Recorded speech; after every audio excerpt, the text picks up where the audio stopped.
وكل بدعة ضلالة وكل ضلالة في النار.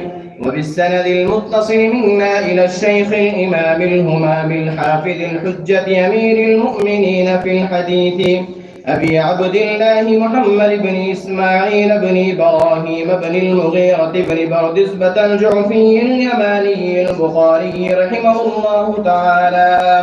اللهم انفعنا وارفعنا بعلومه وعلومكم أجمعين آمين يا رب العالمين. أنه قال: باب قول الله: ونزع الموازين القسط ليوم القيامة وأن أعمال بني آدم وقولهم يوزن. وقال مجاهد: القسطاس والعدل بالرومية. ويقال القسط مصدر المقسط وهو العادل، وأما القاصد فهو الجائر. وبه قال حدثنا أحمد بن إشكاب قال حدثنا محمد بن فضيل عن عمارة بن القعقاع عن أبي زرعة عن أبي هريرة رضي الله تعالى عنهم أنه قال: قال النبي صلى الله عليه وسلم: كلمتان حبيبتان إلى الرحمن خفيفتان على اللسان ثقيلتان في الميزان، سبحان الله وبحمده سبحان الله العظيم.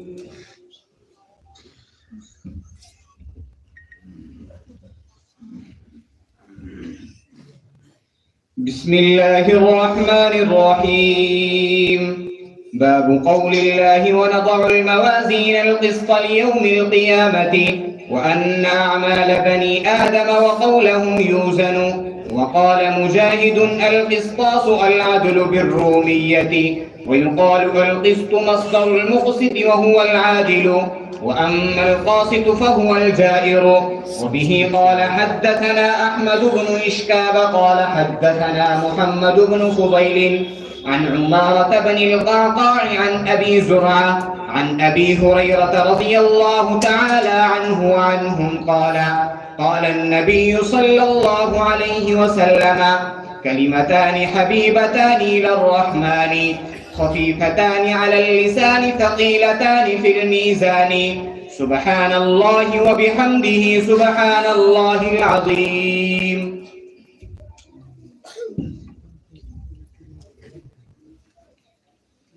بسم الله الرحمن الرحيم. باب قول الله: ونضع الموازين القسط ليوم القيامة وأن آمال بني آدم وقولهم يوزن. وقال مجاهد: القسطاس والعدل بالرومية.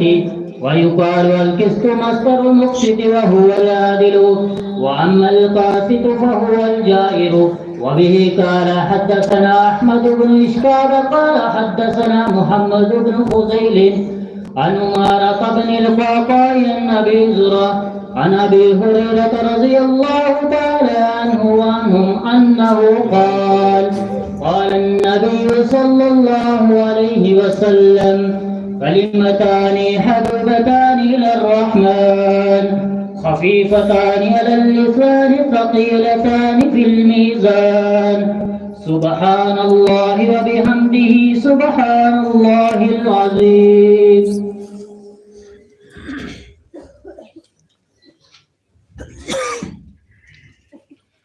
بسم الله الرحمن الرحيم. باب قول الله: ونضع الموازين القسط ليوم القيامة وأن أعمال بني آدم وقولهم يوزن. وقال مجاهد: القسطاس والعدل بالرومية. ويقال القسط مصدر المقسط وهو العادل، وأما القاسط فهو الجائر. وبه قال حدثنا أحمد بن إشكاب قال حدثنا محمد بن فضيل عن عمارة بن القعقاع عن أبي زرعة عن أبي هريرة رضي الله تعالى عنه وعنهم قال: قال النبي صلى الله عليه وسلم: كلمتان حبيبتان إلى الرحمن خفيفتان على اللسان ثقيلتان في الميزان، سبحان الله وبحمده سبحان الله العظيم.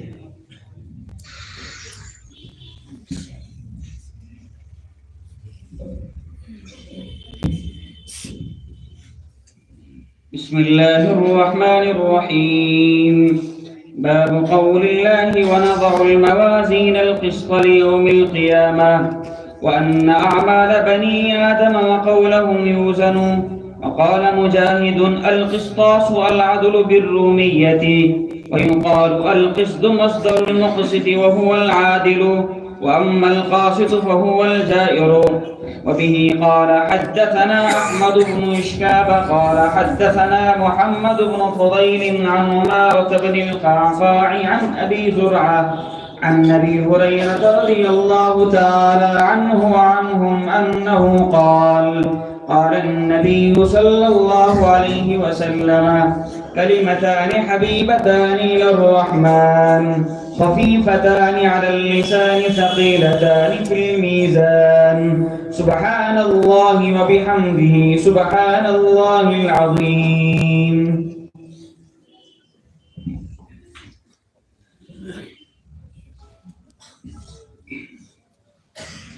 بسم الله الرحمن الرحيم.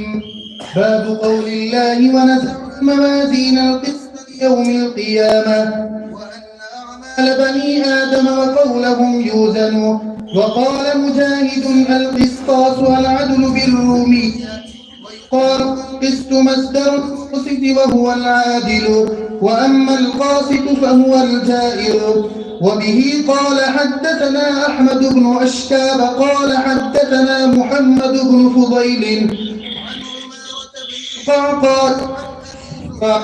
عن أبي هريرة رضي الله تعالى عنه وعنهم أنه قال: قال النبي صلى الله عليه وسلم: كلمتان حبيبتان إلى الرحمن خفيفتان على اللسان ثقيلتان في الميزان، سبحان الله وبحمده سبحان الله العظيم.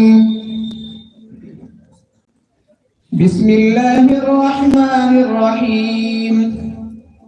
باب قول الله ونضع الموازين القسط ليوم القيامة وأن أعمال بني آدم وقولهم يوزن.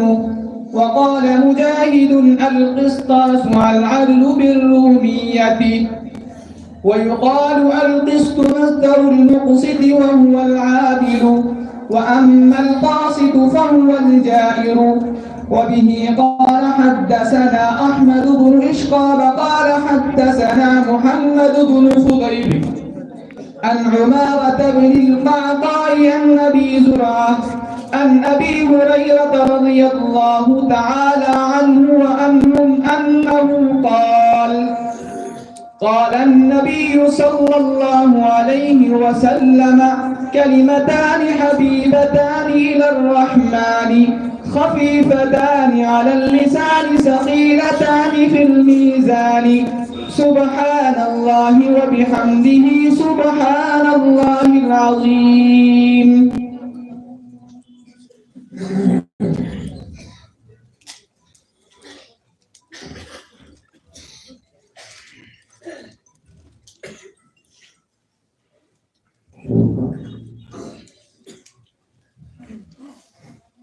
الحمد لله رب العالمين،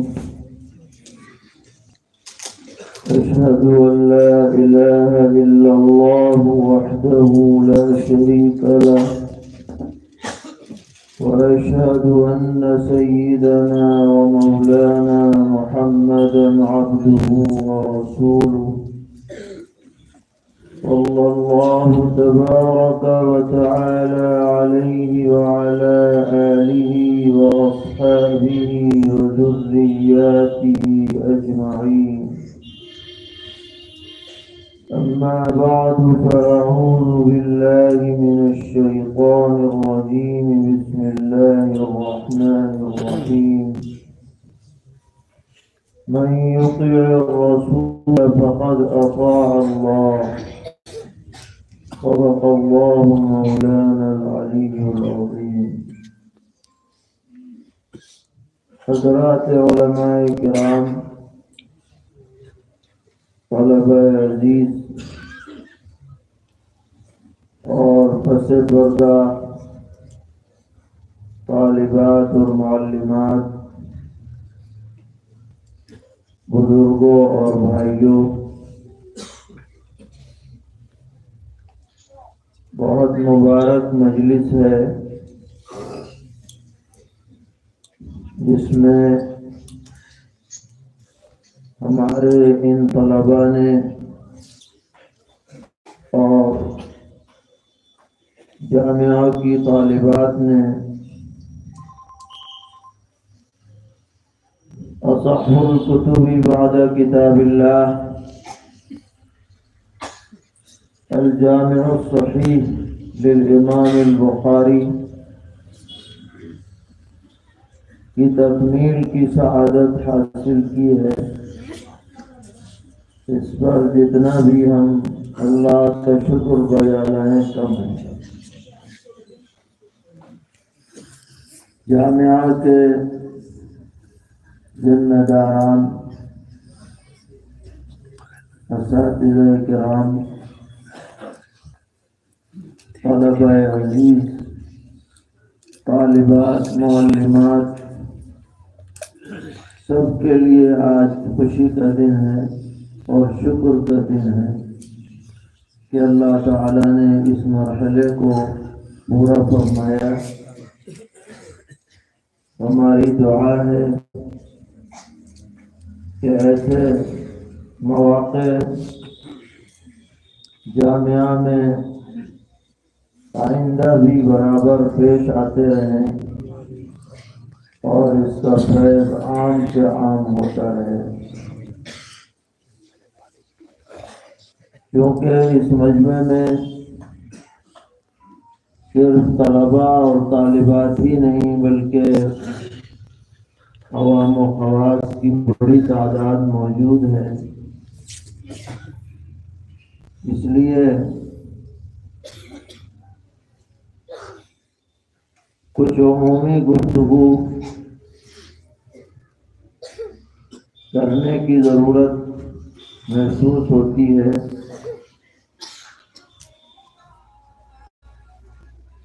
تاکہ سب کے لیے مفید اور نفع بخش ہو۔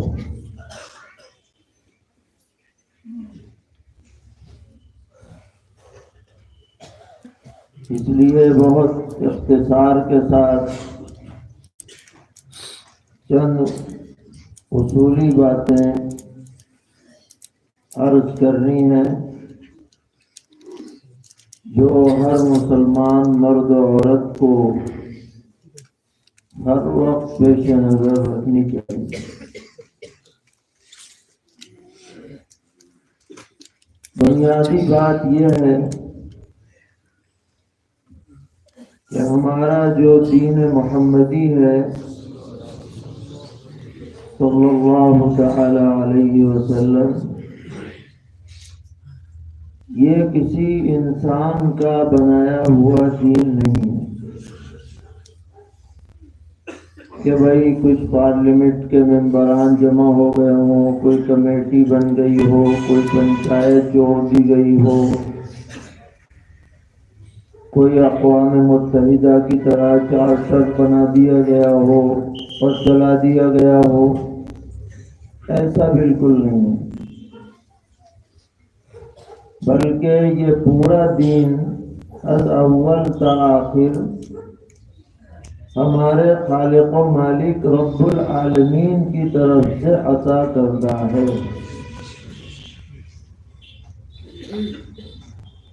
قرآن پاک میں اللہ تعالیٰ نے فرمایا ہے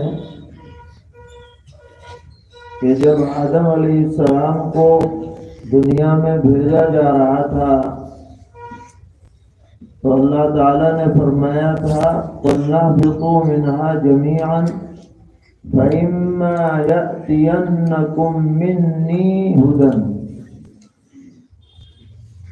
فَمَنْ تَبِعَ هُدَايَ فَلَا خَوْفٌ عَلَيْهِمْ وَلَا هُمْ يَحْزَنُونَ۔ تمہیں یہاں سے دنیا میں بھیجا جا رہا ہے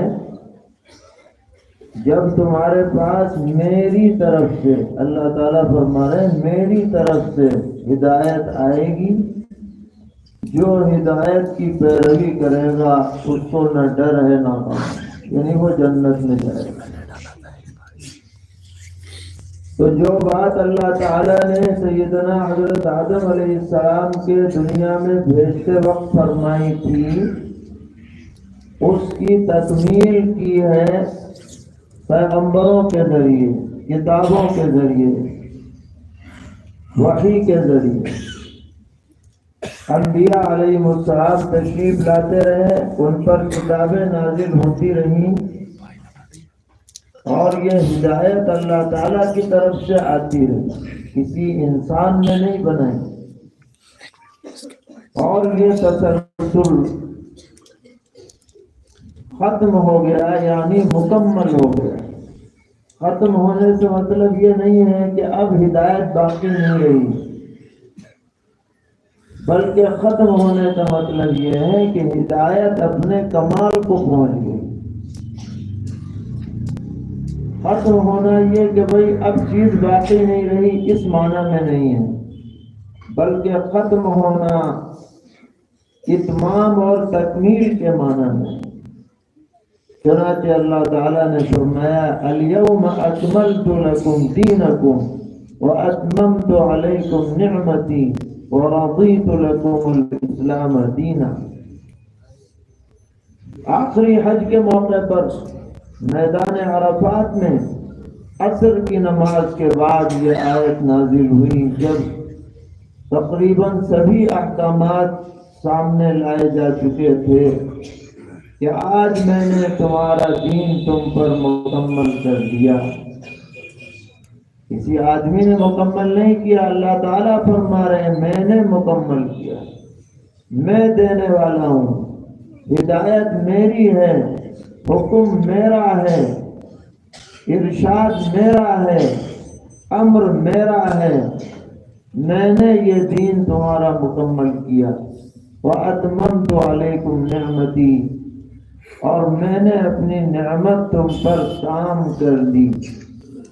وَرَضِيتُ لَكُمُ الْإِسْلَامَ دِينًا، اور میں اب تم سے صرف اور 1000 مرتبہ صرف دین اسلام سے راضی ہوں اور کسی چیز سے راضی ہوں۔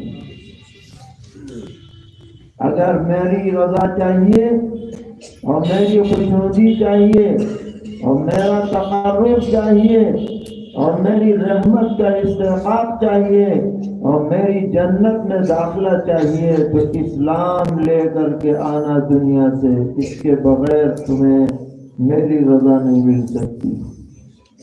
یہ اللہ تعالیٰ نے فرمایا۔ تو یہ بات ہر مسلمان کو گھٹی میں پلا دینی چاہیے، بچے کو، بچی کو، مرد کو، عورت کو، بڑوں کو، چھوٹوں کو، کہ ہمارا دین کسی کا بنایا ہوا نہیں ہے، یہ اللہ کا دیا ہوا ہے اور اللہ نے کامل مکمل کر کے ہمیں عطا فرمایا ہے۔ اب اس میں کسی کو اس میں دخل دینے کا، کمی بیشی کرنے کا، قطر پیوت کرنے کا کہیں سے کہیں تک کوئی حق نہیں ہے، اور کوئی بدل سکتا بھی نہیں۔ یہ دین کسی کی جیب کا دین نہیں ہے، اور اللہ سے کسی کی رشتہ داری بھی نہیں ہے کہ بھائی تمہارے ساتھ کچھ الگ معاملہ ہو، ان کے ساتھ کچھ الگ معاملہ ہو۔ دینی معاملات میں از اول تا آخر سب برابر ہے۔ نماز فرض ہے تو سب سے فرض ہے، روزہ فرض ہے تو سب سے فرض ہے، اور عبادات کے جو احکامات ہیں وہ سب کے لیے یکساں اور برابر ہیں۔ دین میں طبقات نہیں ہیں۔ دین کے اعتبار سے